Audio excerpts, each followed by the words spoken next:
Hey guys, how y'all doing? I hope you guys are doing great. So today I want to do something a little different. I just want to have a little chit chat, car chat with you guys. I just want to share with you guys, like, what is it really like working with seniors? So I know a lot of people think, oh, I don't want to be bothered with old folks. They're mean, they're grumpy, they always got attitudes. They need to get their diapers changed. Who want to change their diapers? Because they're like big babies and stuff. But that's not always the case, okay? So I'm gonna tell you my journey, what is it really like working as a caregiver to seniors. So, and my experience with my parents as well. So my mom, she had something kind of like dementia, which I'm not gonna lie to y'all. If you have experienced dementia with a senior, baby, it's hard, okay? It is so hard because it's like they transform, like, your mom as a strong person and she's always there for you, but then in this time of life she can't be there for you. You have to be there for them. And it's so hard because you can see your parents, like, or whoever you're taking care of, who especially is dealing with dementia. You can see them like transporting back into like their childhood. And it's scary because they're supposed to be your mom. Like, you always can go to your mom like, hey mom, I need this, and bam, she got you, or whatever, if you had a relationship with your mom or dad. But at this time, she don't got you, but you have to be there for them. Like, how? And it's so weird. It's so weird. So I started working in the field of being a caregiver right after my mom passed away. And one day I'm going to tell you guys, like, the journey and the story about when she, the last few years of dealing with her dementia. But today we're going to talk about working seniors outside of my family. So how I started was I was working in daycare and my mom had passed, and I went into a deep, dark depression, y'all. I was so sad because our family was so tight. It was so close. My mom was, like most moms, she was the main thread to hold the families together.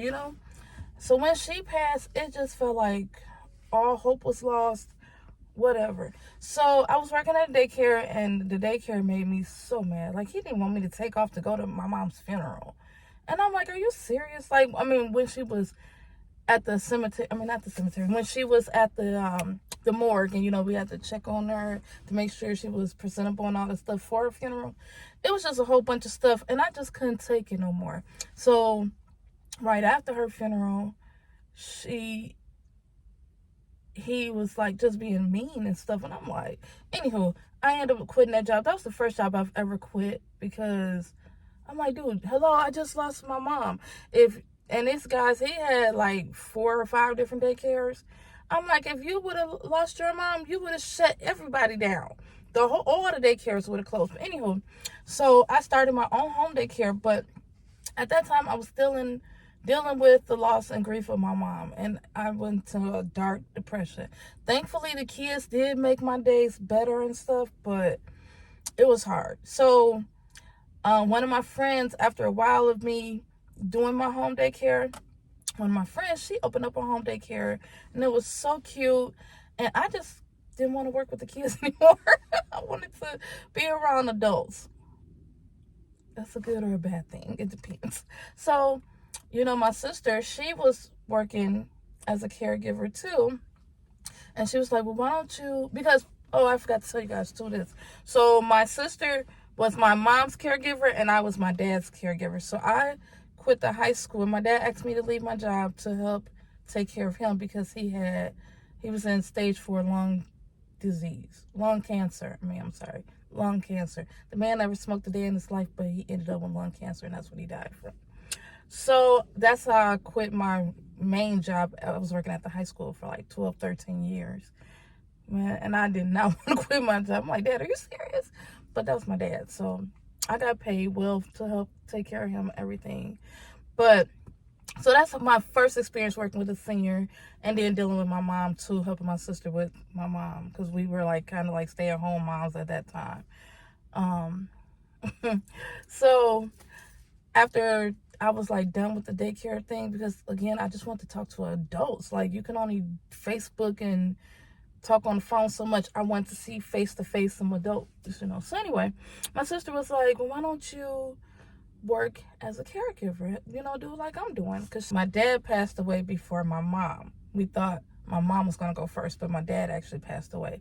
So then that's when I started my daycare. But she was, after mom passed away, she started working and taking care. She was working with this guy, this older guy. He was so funny and cool. When she went on vacation, I would fill in for her to help this guy. He was so funny. He had this really huge house. And that was kind of like my first experience working outside of my family with a senior citizen. So my sister, they had a great relationship. Me and him, we vibe, but not like them, because, you know, she was working with him for a few years. So she was like, well, why don't you do the same thing? And I'm like, girl, I don't mean, people are mean, child. These old folks, you know, I don't want to be dealing with that, because that's what I thought, you know. But so then, so the company that I started with, I had to work at different people's houses until I found one who fit my schedule. That was crazy. That was rough, because it was like going into the winter time. And so, like, running back and forth to this person's house, that person's house, this person's house, that person's house. But I was meeting lots of different seniors. It was a good way to, you know, start learning what is it like really working with seniors. And so I found this one lady. She was so cool. I don't even remember her name. But she was like, girl, oh, I'm easy to do, honey. I just need you to sit with me and be my company, because, like, nobody don't want to come over here and talk to me. That's all I need. I just need you to be my companion. Can you do that? I was like, sure. So we did. And, you know, every day I would go talk to her. And I think I can go to her house. Most of the clients, you only go to their house like 2 or 3 times a week. So I went to her house like on Tuesdays and Thursdays, and like most of the time it was laundry day. She wouldn't even let me do her laundry. She did it herself. She literally wanted me to follow her around and just talk to her. And it was so cool, because I learned a lot from her. She was just jazzy and snazzy, and she was so cool and fun to be around. I'm like, I didn't understand why she didn't have people that was around her. Then I got this guy. And it was around Christmas time at this time. And baby, he was so mean. And it was like, you know, like the lady, my boss at the time, her name was Michelle. Yeah, I'm going to say her name. Her name was Michelle. It seemed like she kept sticking with me with people who nobody wanted to, you know, work for. And so I had this one guy, honey. So it was around Christmas time when I got him. I say Thanksgiving to Christmas. He was mean as heck. But I finally felt like I was able to calm him down a little bit. And he was like an Indian type guy. So he was telling me all about India and, you know, his life as a childhood. He had this little apartment. It wasn't clean, but it wasn't like filthy nasty either, okay? So I just come in and I sit in a chair. And we would just talk. And his son would make him mad. So that was always a problem. His son would like make him mad. So it was getting closer to Christmas, and he was like, I'm like, well, what are you doing for Christmas? He's like, well, nothing really. I don't have any family here. Da da da. I'm like, how the heck did you get here to our city? Our city is like a ghost town, y'all. I'll just be like, what? But I was like, how did you get to our city from India? So he was explaining to me, you know, his job and da da da da, whatever. So, but girl, one day, he reminded me of my dad in a way, because he only ate Whoppers all the time. My dad loved Whoppers from Burger King, and I didn't understand this trend, but I guess with senior guys or something, they would buy like 5 Whoppers. Especially back in the day, they used to have some good sales on the Whoppers, like you can get 2 for $5 or something like that. So my daddy will rack up, and this guy did the same thing. So I will always laugh when I seen that, because my dad's last meals was Whoppers and fried chicken wings. And so he had like all these Whoppers in the freezer, and I'm like, okay. He was like, yeah, whenever I just want something quick and easy, I just throw it in the microwave. And I'm like, yeah, okay. So anyway, he was eating his Whopper, and so we were talking, and his son had called from India. And he was saying something about, Christmas and da-da-da-da-da. So I was like, well, do you have anybody to be with on Christmas? He was like, no, I'm going to be by myself, just eating my Whoppers. And I was like, okay, well, I felt bad for him. I was like, well, do you want me to come to sit with you maybe Christmas Eve or whatever? He was like, sure, that's fine. So, child, I don't know what his son did to him, but baby, that man was so mad. He took it out on me. And I'm like, dude, I came over here on Christmas Eve.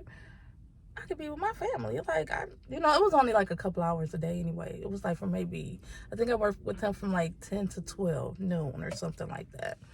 And I'm like, dude, really? So he had like an old attitude with me. Like, he switched up, and I was like, okay. And he was like slamming the doors, and I was like, okay, bet, like whatever. So anyway, after after that day, he switched back, and he was fine. He was just like the same jolly old guy. He always had like a little mean streak, and with him, all he asked me to do was like wash a couple of dishes. He only had he mostly ate Whoppers every day, so he only had like a couple of saucers and like his coffee mugs from the morning. So that's all he wanted me to do. I didn't really do it. One time I just wanted to mop his floor because it was just looking so gross to me, and he didn't care, so I mopped his floor for him. But so that was it. So the next time, it was like after Christmas, right before New Year's, maybe like the 28th, the 29th of December. And child, I went to knock on his door, and he yelled at me. He's like, go away. And I'm like, sir, but I have to come to work. Like, this is the day I got to come in. And so I knocked on the door again. He was like, I said, go away. And I'm like, okay, like, what the heck am I supposed to do? I'm supposed to work today. So I called Michelle, and I'm like, Sam is not letting me in his house. Like, what should I do? She's like, oh, sometimes he get like that. And I'm like, well, he never did that with me. Like, I thought me and him was like bonding. And so he was like, don't you ever come back here again, young lady. I told you, do not come back here again. And I'm like, is he talking to me? Like, what? Child.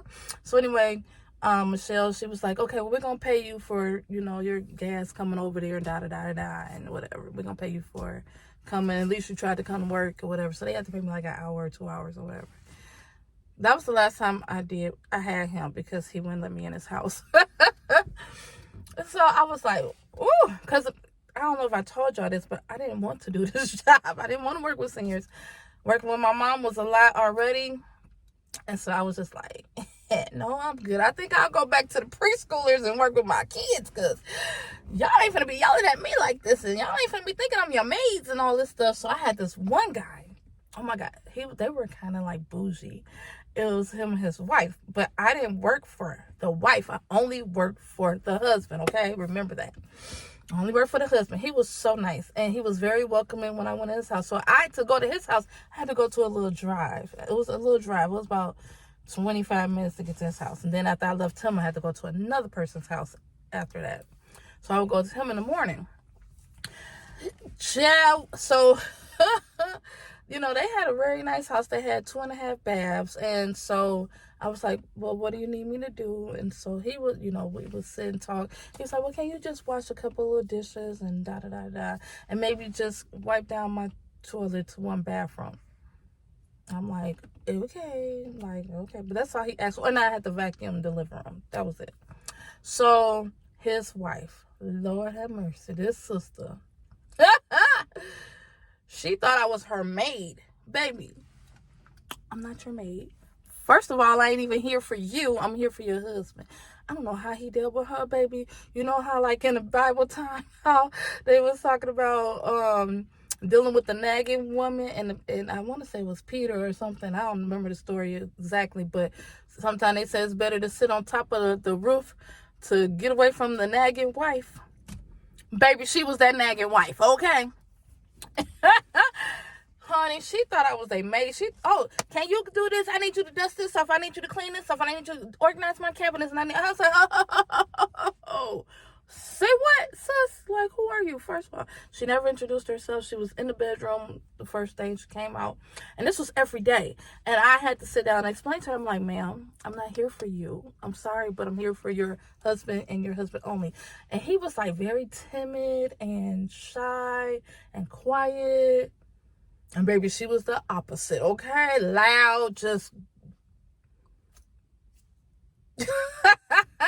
baby. So I was just like, ugh. So I'm like, I'm not your maid, okay? First of all, let's get that straight. I'm just here to help you guys out with whatever you need, such as like banking or whatever.